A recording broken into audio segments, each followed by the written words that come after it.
Hello বন্ধুরা, good morning. এখন আমরা যাচ্ছি একটু দোকানে, ওই একটু ঠাকুরকে একটু মিষ্টি দেবো ভাবছি। ওই সকাল সকাল মিষ্টির দোকানে যাচ্ছি, এসে ঠাকুরকে দেওয়ার জন্য। তো এখন শুনুকে মাত্র ঘুম থেকে তুললাম, ভেবেছিলাম উঠবে না, তো উঠে গেল। এখন কয়টা হবে? 9টা বেজে যাচ্ছে। আসলে বন্ধু তো, তাই ও ঘুমিয়ে ছিল। তো এখন আমরা যাচ্ছি মিষ্টির দোকানে মিষ্টি আনতে। এখন এসে গেলাম বন্ধুরা মিষ্টির দোকানে। এসে দেখছি কি নেব, শুনুকেও জিজ্ঞেস করছি মাম্মা কি নেব। তো ও আর আমি দুজন মিলে ডিসাইড করলাম যে কালাকান নিয়ে নেব আর রসমালাই নিয়ে নেব, আর সাথে একটু গোলাপ জামুন নিয়ে নেব। তো নিয়ে নিলাম এখান থেকে। তো ওনারা দিচ্ছেন প্যাকেটে করে মিষ্টিগুলা, বললাম ওনাদেরকে প্যাক করে দেওয়ার জন্য। তারপর ভাবলাম শুনুটা শুধু ঘুম থেকে উঠে এক গ্লাস জল খেয়ে বেরিয়েছে, কিছু খায়নি। তাই ওকে জিজ্ঞেস করলাম, মামা গো মিষ্টি খাবি? ঘরে গিয়ে খেতে খেতে তো একটু সময় দেরি হবে, তো খেয়ে নে, এখানে যখন খাওয়ার সুযোগ আছে তো খেয়ে নে। তো এখানে বসে একটা মিষ্টি খাচ্ছে, আর ও আমায় বললো মাম্মা আমার ভিডিও করো, সেজন্য ভিডিওটা করছি এখানে। তারপর শুনু আমায় বললো মাম্মা আসো এখানে বসো আর আমরা একসাথে ফটো উঠি। তারপর আমায় বললো তুমি মোবাইলটা ধরো, তো আমি বন্ধুদেরকে দেখাই আমি যে এখানে বসে খাচ্ছি। মিষ্টি খাওয়া শেষ, আর এখন আমি বসে আছি। মাম্মা পয়সা দিয়ে দোকান থেকে আমরা বেরিয়ে যাব। এই দেখুন বন্ধুরা, কিছু মিষ্টি নিয়েছি, মানে মাম্মা নিয়েছেন, কেন কি পাপার বার্থডে আজকে। এর জন্যে ঠাম্মার ঠাকুরকে একটু মিষ্টি দেবেন, তো এর জন্যে কিছু মিষ্টি নিয়েছেন মাম্মা।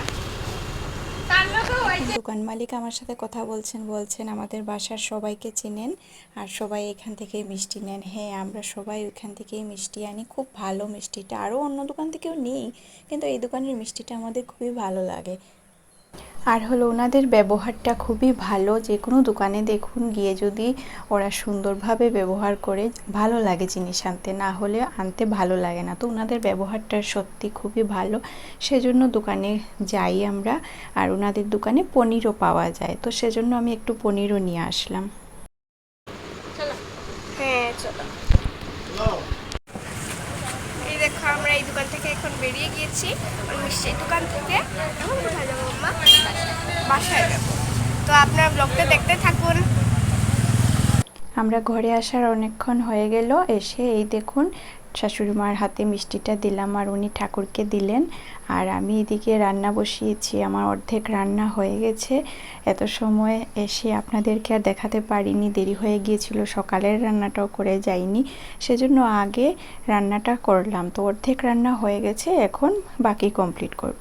এই যে এখানে সয়াবিন আলু দিয়ে একটা ঝোল করেছি, 2 বেলার করে নিয়েছি, আরেকটা বাটিতে একটু আলাদা করে রেখে দিয়েছি।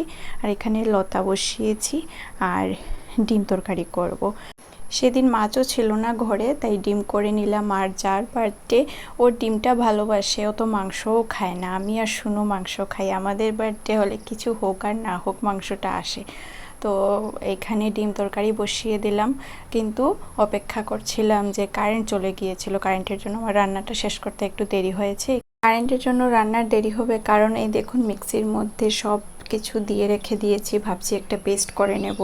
ডিমের মধ্যে টমেটো দিলে খুব ভালো লাগে, তো টমেটো, পেঁয়াজ, আদা সব এখানে দিয়ে দিয়েছি।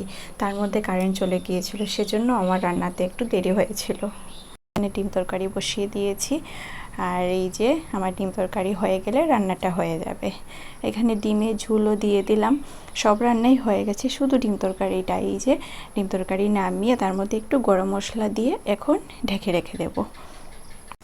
দুপুরের খাওয়া দাওয়া শেষ। আর এই দেখুন আমার শুনু কাল রাত্রিবেলা ওর পাপার জন্য চকলেট দিয়ে আইসক্রিম বানিয়ে রেখেছিল, এখনও আপনাদেরকে দেখাচ্ছে পাপাকে দেবে। কাল রাত্রিবেলা একটু দিয়েছিল, সেটা আর ভিডিওর মধ্যে হয়নি, রাত্রি 12টা ছিল, তো তখন আর এত খেয়াল নেই যে দেখাবো, কারণ ওনাকে ঘুম থেকে তুলে এনে আমরা কেকটা কাটিয়েছি। আর এখন সন্ধ্যাবেলা একটু কেকটা করছি, মানে সবার প্লেটে প্লেটে দিচ্ছি। আর যে একটু মিষ্টি এনেছিলাম ওইগুলো আমরা খেয়ে নেব। আমরা বার্থডে এত বড় করে করি না, শুধু আমরা নিজেদের মধ্যে একটু আনন্দ করে নিই। আজকের জন্য ভিডিওটি এখানেই শেষ করলাম। ভালো লাগলে অবশ্যই একটা লাইক করবেন, কমেন্ট করবেন। Thank you, thanks for watching.